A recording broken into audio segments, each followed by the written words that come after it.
Welcome once again to the Duct Tape Studios. I'm Jeff McAleer, your host here at the Gaming Gang channel. Thanks for joining me once again.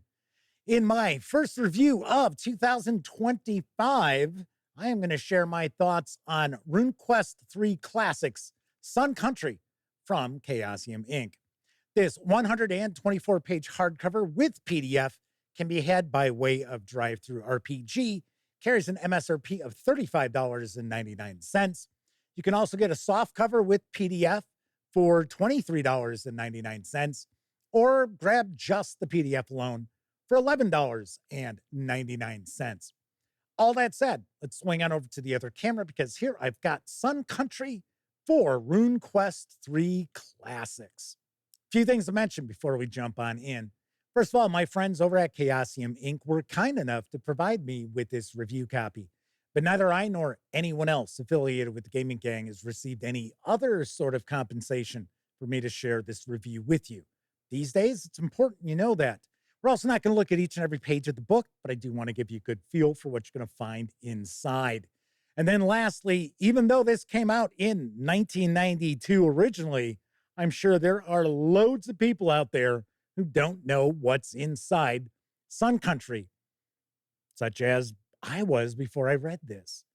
So there are 4 adventures contained within. There are also a bunch of different encounters that game masters can utilize. So if you are a player, be warned, there are going to be some spoilers here. So just want to let you know, even though this has been out for decades, and of course, if your game master is considering picking up Sun Country, by all means, let them know about this review, so they can approach this and make a far more informed buying decision. So the first thing we're going to do is take a look at the credits page, because a lot of folks worked very hard on Sun Country, both when it originally came out and on this remaster. So I want to make sure we give credit where credit is due. As far as the production quality, really nice. This is the standard color hardcover. This is not the premium color hardcover from DriveThruRPG. So this is a matte finish on the paper. The paper weight to it, very nice. Like that quite a bit. I would say the colors pop enough. I know that's one of the things that people sometimes talk about, the difference with the premium and the standard. I got to say, the colors stand out enough just with this standard edition. I should also mention, though, there are some images, not a lot, and it's mainly maps with text. There seems to be a little pixelization on those, and it is noticeable to the naked eye. Weirdly enough, that's not present in the PDF. So as far as Sun Country, this was originally released for the 3rd edition of RuneQuest, which was actually published by Avalon Hill. After 2nd edition RuneQuest, Chaosium Inc. entered into a partnership with Avalon Hill for Avalon Hill to publish RuneQuest. One of the big changes with RuneQuest 3rd edition, because I gotta be honest, I don't think there were many mechanical changes to the 3rd edition compared to 2nd edition. The big change was they stripped the setting of Glorantha from the game. So in my opinion, the biggest selling point of RuneQuest nowadays, being the setting, was not present for the core release as well as the first few releases that came out for RuneQuest. Now, Sun Country was the first release in what they called the re-Gloranthiization, I think is how it's pronounced, of RuneQuest. And all these years later, those 6 releases with Sun Country as the first are really well looked upon by gamers everywhere. As I mentioned, I didn't have the 3rd edition of RuneQuest. I had 2nd edition. I picked it up in 1980, 81-ish, and was really impressed by it, especially since it was so different than Dungeons and Dragons. And I do have to say that the reason why I picked up the box set of Call of Cthulhu when it first came out is because it was from the same company that had made RuneQuest, and it was a horror role-playing game too. But I was like, oh, wow, those are the guys who make RuneQuest. This looks cool. I'm going to buy it. So in a way, I can thank RuneQuest Second Edition for the decades of Call of Cthulhu fun that I have had with the gang and I. So as far as Sun Country, it was a brand new region to RuneQuest next to Prax. And this is a region that's filled with these light worshipers. In fact, their cult worships the son of the sun. And this is a region that's not real open to strangers and foreigners. They're very suspicious. Their cult is rather full of themselves. In fact, I would think role playing some of the leaders of the cult, I would probably try to channel my best Warhammer Fantasy role play nobles as far as kind of getting the point across that they're really full of themselves. But as far as the citizens, a lot of them tend to be farmers. They do have a pretty well equipped military, so they do have a military force to reckon with.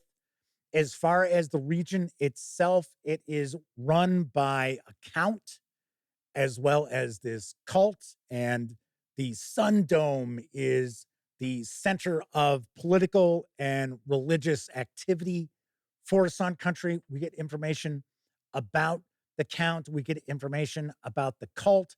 We do get some really interesting encounters that a game master could sprinkle into their ongoing campaign to add some color. And I will say some of these short encounters could actually spiral out into some pretty big events. So I do like that quite a bit.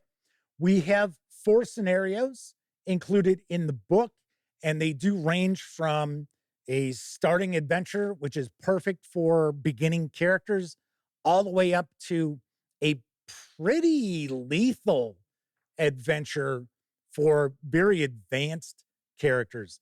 Now, as far as the changes you would have to make to this in order to use it for RuneQuest role-playing in Glorantha, I can't really say because, like I said, I'm not super familiar with 3rd edition RuneQuest. I still recall a good amount from 2nd edition. There have been a good number of changes mechanically with RuneQuest role-playing in Glorantha as opposed to earlier editions of RuneQuest. I think at its heart, it wouldn't be too difficult to convert all this material over to the latest edition, but it could turn out to be a little bit tricky, especially since in these older editions of RuneQuest, the player characters aren't as powerful as they can become in the latest edition. So you might have a little bit to deal with there. But all in all, I could see you certainly using the gazetteer information as well as the core essence of these 4 adventures within. So we do have an adventure that is perfect for introducing RuneQuest to your players. So keeping in mind, this was the first release that featured Glorantha for the 3rd edition of RuneQuest. So obviously you would need to have a starting adventure in there. I got to say, my absolute favorite adventure in the mix is the Harvest Festival. There are all these different events that are taking place. There are all these contests that the player characters can get involved with. And of course, there's mechanics for resolving all of that. There's a horse race, which is excellent. And I think if it was run correctly, could really be a highlight of a campaign, just the way it's laid out and all the various different mechanics to resolve that horse race. In fact, you could use those mechanics for just about any adventure that involves racing animals. So I like that quite a lot. I also appreciate the fact that the Harvest Festival adventure does have an overarching plot to it. So it's not just the player characters going and entering all these various different events and going from there. Now, there is an adventure in here that could easily turn into a total party kill where the player characters actually are visiting a former site of the Sun Dome. So the Sun Dome currently isn't the first Sun Dome they've had. It's not the first seat of government that Sun Country has had. So there is a vampire there who is very powerful and who could make mincemeat out of not only inexperienced characters, but inexperienced players too. We also get a section, it's only a few pages, but it kind of gives us a breakdown of doing a campaign in Sun Country over an entire year. And that is a look inside Sun Country for RuneQuest 3 Classics. Let's swing on over to the other camera so I can share some final thoughts as well as my review score. Wow, I'm really digging Sun Country for 3rd edition RuneQuest, the RuneQuest 3 Classics line, which I think is something that Chaosium Inc. is planning on continuing because keep in mind, there were 5 more Glorantha releases from Avalon Hill for RuneQuest 3E. Love the adventures, really like the gazetteer. I found the region to be interesting, to still feel like RuneQuest, but be different than the regions that we're pretty familiar with already, even with RuneQuest role-playing in Glorantha. So I appreciated that. I think there is loads of content here that you could port over to RuneQuest role-playing in Glorantha relatively easily. Now, of course, mechanically, you're going to probably have to make some tweaks, but in essence, you could easily utilize much of the gazetteer information as well as those 4 adventures. I love the fact that those 4 adventures do run the gamut from just a beginning adventure all the way up to a tale that's really going to take experienced players and player characters in order to defeat the evil vampire. Like I said, I could easily see that turning into a total party kill if the player characters and players aren't experienced enough. But still, a really cool adventure there too. In fact, all 4 of the adventures are really good. To me, the standout is the Harvest Festival because there's all these different events, but there's a plot line too. It's not just the player characters going and being like, oh, okay, my character is going to be in this event and I'll be in this contest. No, there's stuff going on to tie it all together. But I love the fact that with the Harvest Festival, it really does bring the setting to life, which of course would have been really important in 1992, with this being the first Glorantha release for 3rd edition RuneQuest.